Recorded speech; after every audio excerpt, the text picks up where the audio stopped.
1,187 tricycle drivers sa Tabuk City, Kalinga tatanggap pa lang ng tig 5,000 pesos na cash assistance mula sa DSWD Cordillera. Detalye na balita mula kay Romy Gonzalez sa Irish 41 ay Bagnabigat Romy.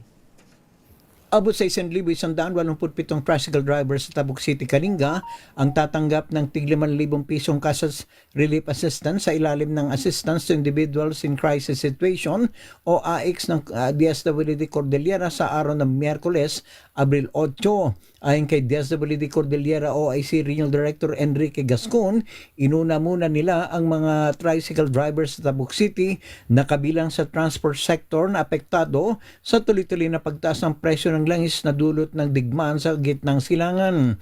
Kinabi ni Director Gascon, isusunod nilang pagkakalooban ng 5,000 pesos cash assistance ang higit sa 6,000 na tricycle drivers sa lahat ng munisipalidad sa Cordillera Region sa April 16, 2026.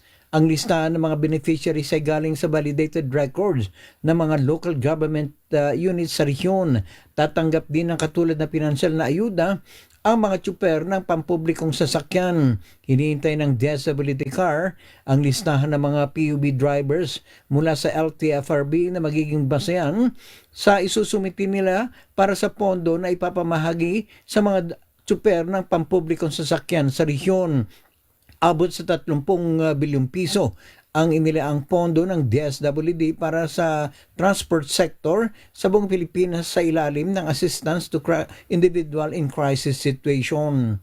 Ito si RH41 Romy Gonzalez para sa DZRH. Una sa Pilipinas, una sa Pilipino. Maraming salamat, Romy. Just Gina.